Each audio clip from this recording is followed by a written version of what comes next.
It's time to talk sports. It's Hacksaw's Headlines, a panorama of the world of sports, stories, comments, and opinions. Now, here's iconic sports talk show host Lee Hacksaw Hamilton and co-host John Riley. Who wants to talk sports? Who wants to talk football? We do. From our Dixon Line Lumber and Home Center studios in San Diego, we welcome you to a special bonus coverage. Hacksaw's Headlines, the Chargers, the road to the Super Bowl. This is Lee Hacksaw Hamilton along with my co-host John Riley as we talk about our team back then as the National Football League rolls from November into December and the race for playoff spots continues. We're looking back at the mystical 1994 Chargers season that took us to the Super Bowl in 1995.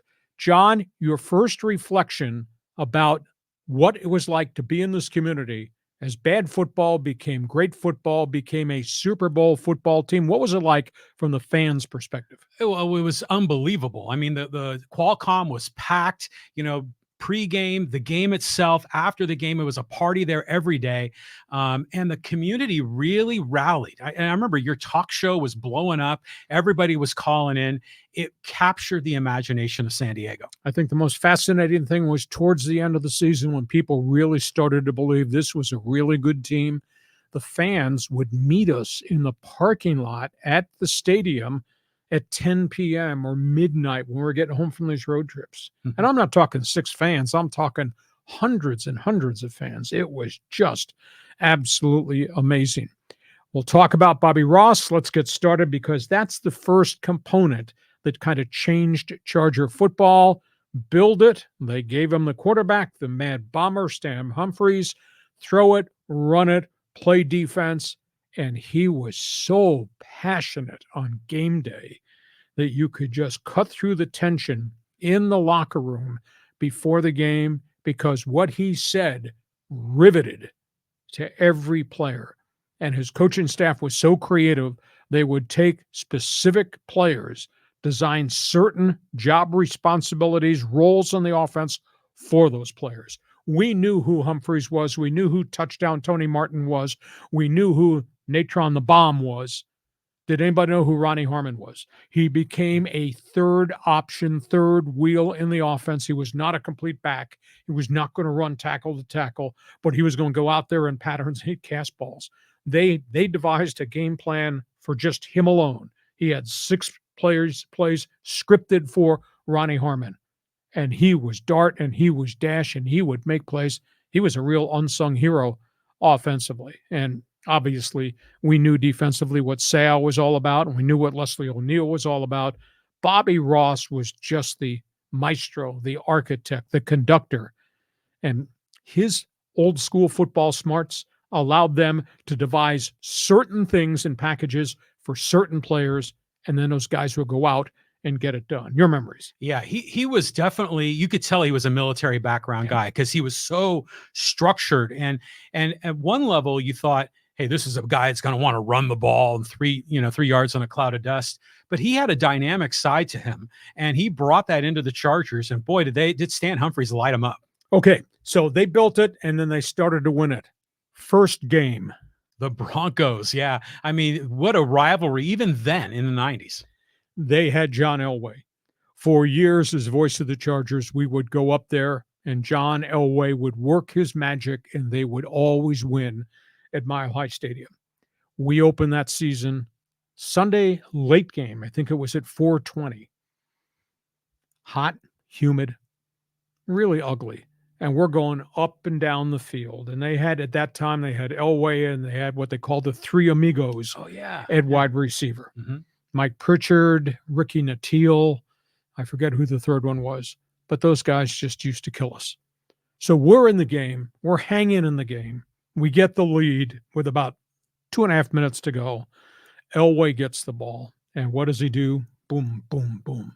All of a sudden, they're down at the 19-yard line. I thought, same old, same old. He's going to put it in the end zone, and we're going to run out of time and not win the game.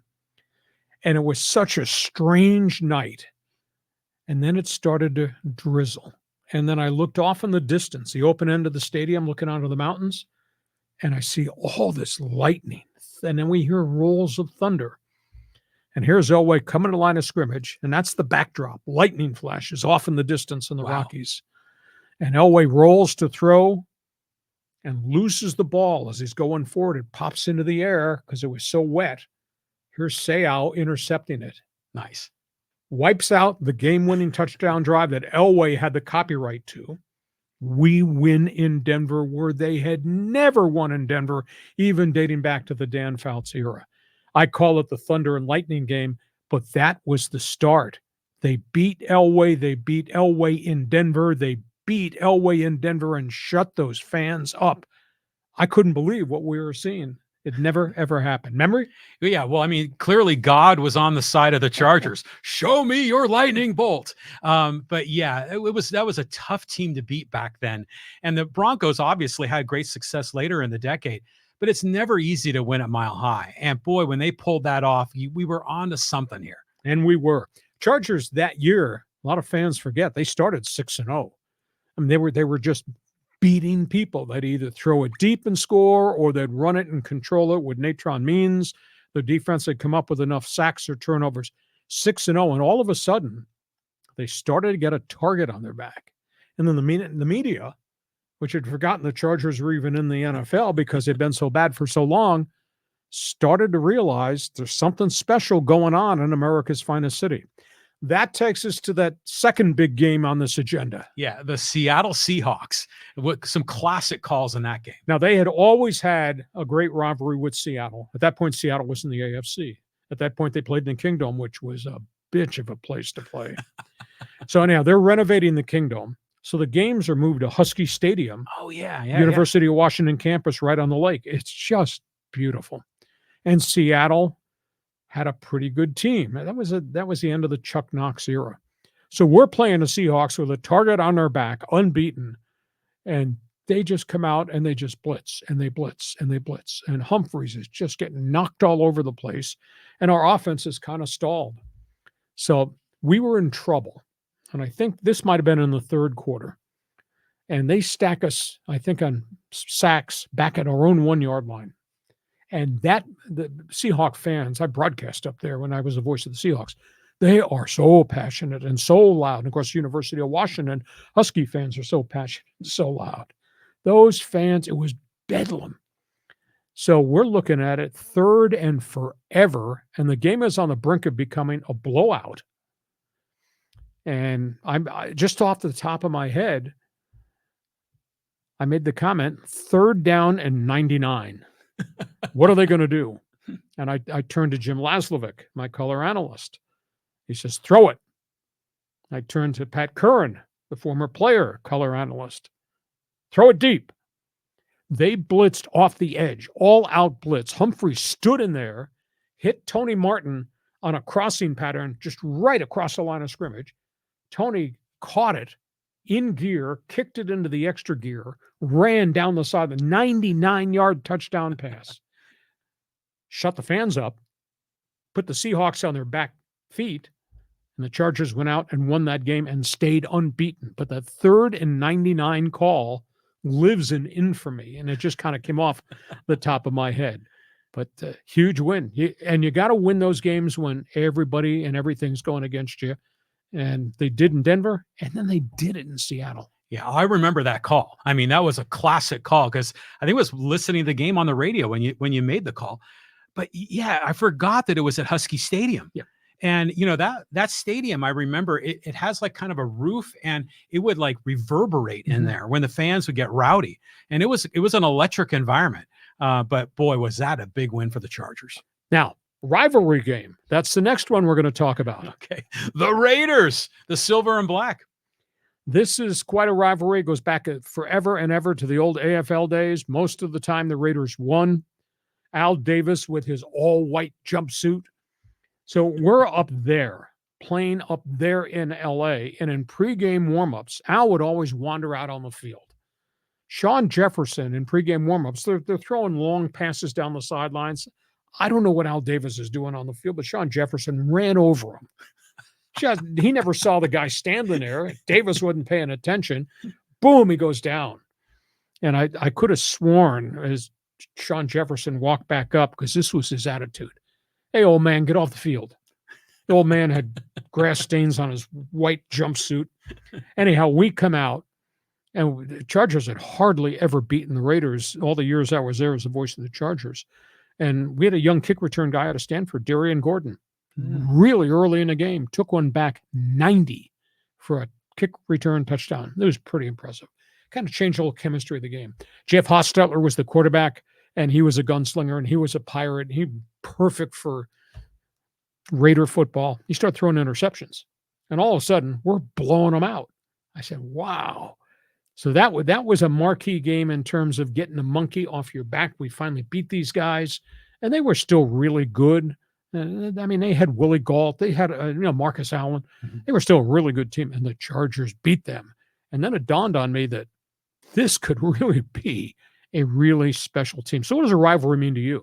Well, it's just, I mean, it goes back. I mean, so many different generations when you talk about the AFL days and then the Oakland Raiders against San Diego Chargers and then the LA Raiders.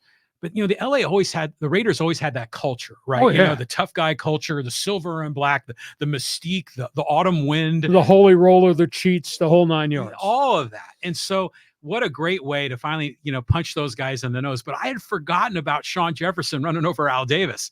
That's fantastic. That's a great story. So that was a big win. Now we go to, I think, the game that changed everything as it relates to that Chargers Super Bowl win. And the venue was? Arrowhead Stadium, man. A tough place to win. The history of Marty Schottenheimer and Bobby Ross, not very good. They went to league meetings when Ross was first hired. And they were in a rules committee meeting.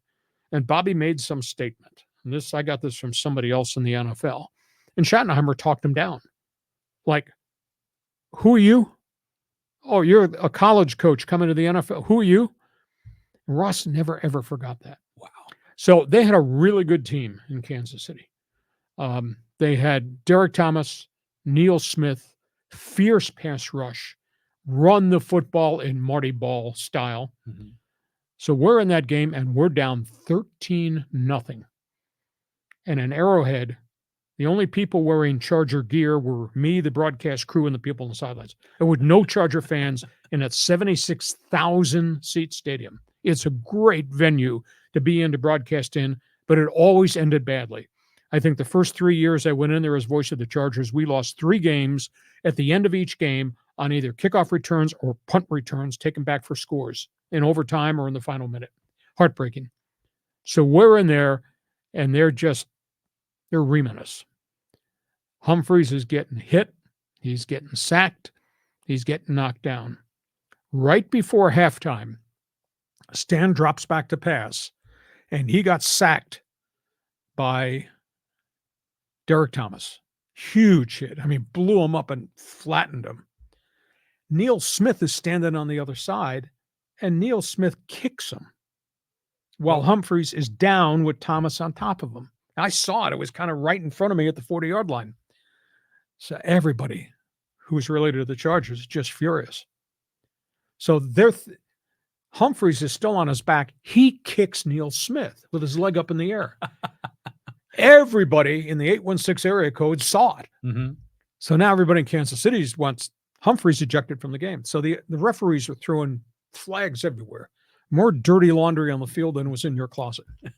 So as this is happening, Marty Schottenheimer comes off the bench after Neil Smith got kicked, comes off the bench onto the field, walks to the hash marks. What's he doing on the field? So he's screeching at the referees to eject Humphries for kicking Neil Smith, who had kicked the quarterback. Stan Brock, the 6'7" tackle, he gets up off the pile and he makes a beeline right to Marty, and he does boom. And this is a big man. Yeah, he's huge. And Schottenheimer goes flying backwards. I thought he was going to fall down. More flags. So at that point, everybody's shoving everybody on the field. They settle them. They separate them. And there's like 6 seconds to go. We take a kneel down. We go to the locker room. We're down 13-0, getting our ass kicked. The Chiefs are waiting to cross the field to run to their dressing room. Chargers go first. Ross is running across the field with everybody's inflamed. and he's looking at Schottenheimer over there, and he's doing this. I mean, he was beside himself. So we come out in the second half, and we get the ball. I thought, oh, this is going to be another bad night at Arrowhead. And they came out. I don't know what Boss Ross said in the locker room at halftime. They came out and they ran the damn ball down Kansas City's throat. And they never took their foot off their throat. And we won 14-13. Beautiful. Means went crazy. Humphries made enough plays, survived the sacks, and they shut out Kansas City in the second half. It was a phenomenal victory. And the most important part, aside from we came from behind, the most important part was it galvanized this team. I had never seen this team act that way as a consolidated unit. And that set sail for the rest of the season and the run to the playoffs. All those personal foul penalties, the late hits, the arguments, the fists in the air, it brought the team together. And it's just a chemistry that all of a sudden, bingo, it hits. And you see a unity like I had never, ever seen before. And they played as one, and Ross was the catalyst, and the guys kind of came together protecting their fallen quarterback. It was phenomenal. I don't know if you remember that game, but that was the game I think that the Chargers as a franchise became something special. Yeah, I remember bits of that. I remember listening to your talk show, always talking about how it's really hard to win at Arrowhead. Even if the Chiefs aren't at the top of their game, it's a tough place to go on the road. But as you're sharing the story, like little pieces of my memory are kind of clicking. But this is just a great example of how Bobby Ross is a leader of men. And boy, did everything change. And that was a huge victory for the team. We get to halftime here of our bonus podcast on Hacksaw's Headlines. We hope you're enjoying our stroll down memory lane. We're saluting our team, what it did in our city as the NFL moves November into December. And of course, our podcast is brought to you by Dixie Line Lumber and Home Center Stores, 9 locations to serve you in San Diego County. John, before we get to the break, let's talk about Dixie Line and the projects and how they can help you, because you're like me. 2 left feet, 2 left hands, not very good at construction projects. But if you got projects, Dixie Line will be your best friend. Yeah, I mean, they're great people there. One of the cool things about Dixie Line is that they have a drive-through lumberyard. So if you've got a pickup truck, you can just drive in and they'll load you up. And it's like some of the other big box stores, you got to get a cart and carry all this junk out. They'll load you up. And for a contractor or for a homeowner that's really doing their own work, that's a huge time saver. Dixie Line Lumber, you got projects, fix it, build it, guarantee you will enjoy it. These are our best friends.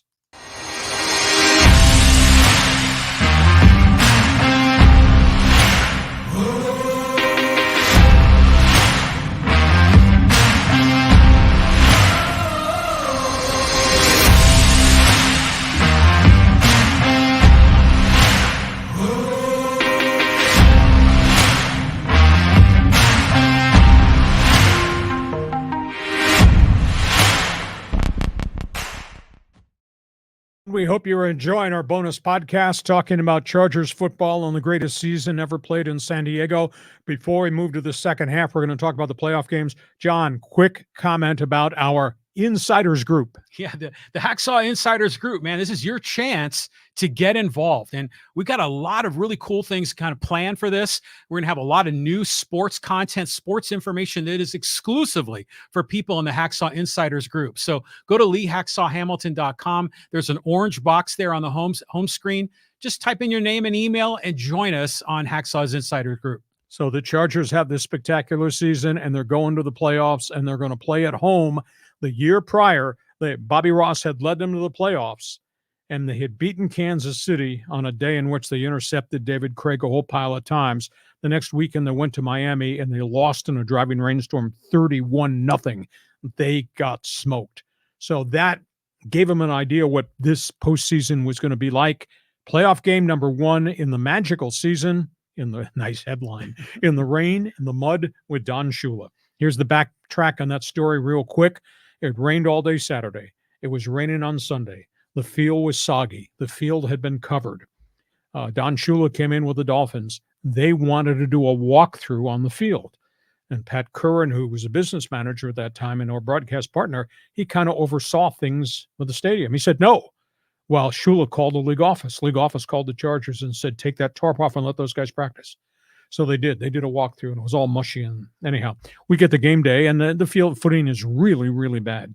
So we're in a game, and we're get right down to the stretch, right at the end of the game. And Pete Stoyanovich, veteran kicker, was brought out to kick what should have been probably a gimme, 36-yard field goal. But he had to kick it from the soggy end of the stadium that had been chewed up because Don Shula had driven his golf cart on it the day before during the practice. So it was like kicking in a soft, muddy cow pasture. To send Miami to the AFC Championship game, shanked it, missed it in the mud. Unbelievable payback to Don Shula. That's my memory of that game. Yours? Well, I was drinking beer and I was in one of my end zone seats when I had season tickets for that. And I just remember being stunned that they missed that kick. And, here I am, ticket in one hand, transistor radio in the other, listening to you. And, and I've got like 23 beers in me, and it was just a crazy day. And when they missed that field goal, we couldn't believe it. I mean, because we thought, oh, we're doomed. Here we go again. And it's just another one of those episodes where there's some goofy thing that happens with a kicker that changes the game. I remember Pat Curran yelling at the end of the broadcast, "Hey, Don, how'd that work out for you?" So we go to Pittsburgh, and this is the game that you remember. Oh, my God. I mean, the Steelers AFC Championship game, we're on the road. Chargers are underdogs. I don't know how this is going to turn out. It was rainy. It was foggy. It looked awful at Three Rivers Stadium that day. We get to the stadium really early, and it was messy. And those fans fill into that stadium, and they are crazy. And there's terrible towels everywhere. And I said, this is going to be hard. And they took the opening kickoff with Neil O'Donnell, their quarterback, under Bill Cowher, and they went right down the field. They ran the ball. They threw to their backs. They hit a big pass. I said, oh, this is going to be hard. I mean, they went down in 7 plays and scored. And the bedlam at the stadium, the noise level, was unbelievable. And we were just scuffling and struggling, trying to move the football. And we hung around on the game. And then we get into the second half of the game. And I had gone to Charger practices, and I kind of had an idea what they were going to do. They were going to try to run a bunch of play action and get Natron Means going. And they're going to try to run some bootlegs and try to feed off that. So they ran a couple of what I call counter traps. Line pulls one way, Means starts and then goes back. And they ran it without a lot of success. And then they were running it again in the third quarter. I thought to myself, why are you doing that? And what they did was they ran a counter trap, play action. Humphries stepped back and threw a touchdown bomb, one-on-one. Tony Martin beat Tim McKyer, the cornerback, on a streak pattern down the sidelines. And we had a touchdown, and we're kind of back in the game. So we started to slow them down. Seau was everywhere making tackles behind the line of scrimmage. We took their running backs out of the game. O'Donnell was scuffling to find receivers, etc. So now we get in the fourth quarter of the game, and they continue to run either play action or bootlegs, and they move the football down the field. Well, they ran Means a couple times, and he got stuffed. They ran him on a sweep once. He turned a corner, and he ran over Carnell Lake, the Pro Bowl safety. He crushed him. Mm-hmm. Get the number of that license plate. Kind of ignited the Charger bench. Came back, they called another play action pass. Pittsburgh jumped the routes to try to stop Means on what they thought was going to be a draw. And instead, the tight end, Alfred Papuno, who they must have run this play 6 times. He kept blocking in. He shade blocked, ran to an open seam down the sidelines. He was open from here to the river. Humphries hit him with a touchdown pass. Chargers get the win. Chargers beat him, I think it was 14-13. Phenomenal win. All week long, papers in Pittsburgh running stories about the Steelers. We win this game, we go to the Super Bowl, quoting the Steeler players about how they have these parties set up for late Sunday night, how they're going to record a rap video on Sunday. And they get the fans with the terrible towels. And then we get down to the goal line play, and Neil O'Donnell has a 4th down pass batted down at the 1-foot line by Dennis Gibson, the linebacker. It was a fitting climax. And again, during the broadcast, you say things off the top of your head. None of this is pre-planned. and Gibson knocks it down, and the stadium goes silent. And I remember turning to Laszlovic, who's a Western Pennsylvania guy. I said, "What do you hear?" He says, "What are you talking about?" "We're Steeler fan. I can't hear anything." It was the most absolutely amazing thing. And to win that game after everything Pittsburgh had said and done, to win that game, to get to go to the Super Bowl. And players are walking around picking up terrible towels that had been thrown down on the field. It was phenomenal. And I was so stunned. I was stunned. And I kind of froze after the Dennis Gibson deflection. And I turned. What was I supposed to say? Because there was still some time left on the clock. And Pat Curran, who's normally boom, boom, boom, boom, always loud, he says, "Lee, we're going to the Super Bowl. Do you believe that? We're going to the Super Bowl." And Laszlovic, who had been stunned silent, said, "I can't believe what I just saw."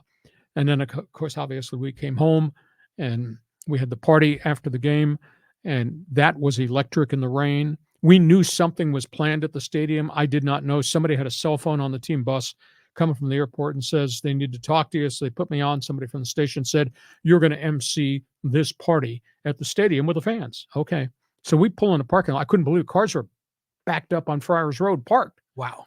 So we make our way through the back, walk through under the scoreboard, out, and there's 62,000 fans. And they're screaming. And I thought, holy cow, that's what it's like to be a player in this bedlam. I mean, it was so cool. And the first thing that came out of my mouth, and I hadn't planned it, was, "Ladies and gentlemen, show me your lightning bolt." And the stadium went haywire. And then we introduced all these different players, and they were smoking cigars, and we had had a few beers on the way home. Nice. It was neat. And then obviously Boss Ross addressed the fans. So it was really cool. So what do you remember? Well, of course, everything. You remember the Dennis Gibson deflection. But it's fun that you brought up Alfred Papunu, because I remember when he would score a touchdown, he had like this move, like it was a coconut, and he was drinking the coconut milk, I think. And that was kind of cool, kind of for his heritage. But nobody expected the Chargers to win that game. I mean, nobody did. I mean, even Charger fans in San Diego, we were hopeful, but we knew it was a tough assignment. But, you know, in my office back here, I have the framed picture of the San Diego Union Tribune with Neutron Means on the front cover. The bolt up or something was a headline. Yeah, exactly. And so that's a memory that I'm never going to forget. Here we go, Super Bowl Sunday. The thing that stunned me the most was just the magnitude of the event. Everything that went on all week, all the press conferences, the parties, etc. And then we get to game day. And we were at that stadium. I think we did a 10-hour broadcast on game day on Extra 690. And we finally got to the game, and I put my head out during the national anthem, and just the aura. I said, I said to myself, how do these guys concentrate? Well, we couldn't. Our guys were so distracted, and they were so overwhelmed. Bobby Ross had told me that they had looked at 17 different game videos of your 49ers, and they had charted every formation that could possibly be called. That was part of their game plan. We get into the game, and the first 6 plays that Steve Young ran at the line of scrimmage, 6 formations the Chargers had never seen. Whoa. They lined up Jerry Rice as a running back.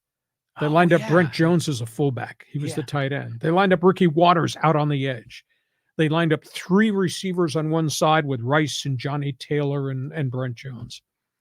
And I'll never forget, I think it was the 3rd play of the first series. They're at the line of scrimmage, and Junior Seau is trying to direct traffic to get his guys relocated because they'd never seen this formation.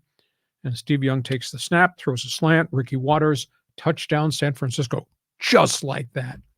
So we get the kickoff. We don't do anything. Give it back to them. More oddball formations. Boom, touchdown pass, Johnny Taylor. Laszlovic turns to me and says, 6 plays, down 14-0. We're in trouble. And we were. We came back, went down the field. You can't get 14 points back in one series or one play. Ross said, we're going to stabilize it. We're going to run the football. We're going to run the football. Short passes, run the football. Went down the field with Natron and got into the end zone. 14-7. I said, we're back in the game. Yeah. No, we're not. Kickoff. Bingo. They're gone down the field. Touchdown. And then the route was on. And then we were playing catch up, and Stan was having to throw all the time. And every time we'd try to get inside 10 points, would fumble, or Mark Say was wide open, dropped the touchdown pass that could have cut the lead maybe to 10 points, and you had plenty of time in the second half. We just never caught up. Greatest offense I'd ever seen. They were so dynamic and so good. And I mean, Young was throwing. Our defense got hit by a lightning bolt, and they were so overwhelmed by what the Niners were running off the line of scrimmage. Those poor guys in the secondary were so confused. And Jerry Rice, Hall of Famer, running by him, and Johnny Taylor running by him, and Brent Jones catching stuff down the seam, and Waters darting and dashing. It was phenomenal. At the end of the broadcast in the fourth quarter, I made a crack, and it was just off the top of my head. And I said something to the effect, if I wasn't the voice of the Chargers, I think I could really enjoy this game. This is the best 49ers offense I've ever seen. It wound up on NFL Films. They took that phrase. But so we got blown out. End of the game. It was really hard. But then I decided to myself, journey. I'm going to remember the journey, not so much the game itself. But great respect for Steve Young and George Seifert, because he inherited everything Bill Walsh left behind. Mm-hmm. They were really good. And John Riley's memories of Super Bowl Sunday? Well, I had the mixed feelings, right? Because I grew up a Niners fan. And so I have both of my teams here, but this time I'm a Charger guy. And the game was just so quickly lopsided. And it was demoralizing. But, you're talking about the players and being overwhelmed by the event and the moment. Think about the Super Bowl today. Oh. It's like 3 times as big of a moment as it was back in 1995. But, it's just typical San Diego luck. You finally make it to the big game, and they're facing one of the best offenses of all time. I mean, it sounds like what happened to the Padres in 84 and 98. Exactly. One final question here before we wrap up this bonus coverage on Hacksaw's headlines. Yeah, I mean, I've heard stories about some of the players after the game, after the season. We lost some of these men.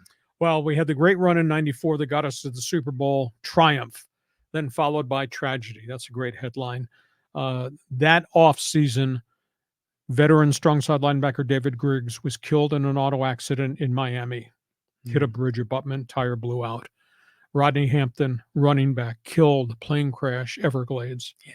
Special teams linebacker Doug Miller, outdoorsman, hiking, hit by bolt of lightning Grand Canyon. He died. It went on and on and on. There are a total of 11 players from that team that have passed.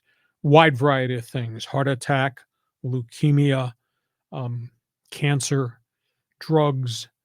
It's amazing how many in short order left us. But boy, what a good team it was. What a fun team it was. So it just a tough thing. But when you think back, again, it's one given moment. Everybody says, we'll be back. Very hard to get back. Yeah. And in the Chargers case, a year and a half later, Stan Humphries got blitzed on a pass play, got run over in a game with the Bengals, severe concussion, never played another down in the National Football League. And that was at the point the Chargers started to tailspin, and they made all the changes. Ross was gone. Beathard eventually got blown out. The Ryan Leaf episode came on board. It was just a real bad stretch. But I just think about 94, 95 and that journey. That was cool. Oh, yeah. I mean, of course, it was a great moment in San Diego sports history. But yeah, it was kind of like that curse after the game when we lost so many of these great men. And I remember that Everglades plane crash. That was like CNN 24/7 for a few days. And then you found out that one of the Chargers was on that plane. You're like, oh my gosh. But boy, what a special time in San Diego sports history. I mean, it'd be so great to relive that again. Well, you can. You're a big Charger fan. Go back, just YouTube Road to the Super Bowl, Chargers 1994. You will see, I think it's about a 35-minute NFL Films video. It's cool. And I didn't even have to watch anything on Sesame Street to watch it. So it was great. Hey, John, before we wrap up, very quickly, people, Outsiders Group, we're going to get people to join us? Yeah, the Insiders Group, Lee. So yeah, the Hacksaw's Insiders Group. If you want to get involved, you want to be part of the team, go to LeeHacksawHamilton.com. You can sign up in the orange box there. Just leave your name and email, and we'll get you on board. We got a lot of exclusive, special content that's only for the people in the Insiders Group. Hope you've enjoyed our stroll down memory lane, talking about our team. They may have taken our team. They can't take our memories. you're a Charger fan. Hope you enjoyed this. Thanks for being with us on Hacksaw's Headlines. Join us again for Hacksaw's Headlines on YouTube, Facebook, and Twitter. And find the audio version on your favorite podcast apps. For more content, go to LeeHacksawHamilton.com.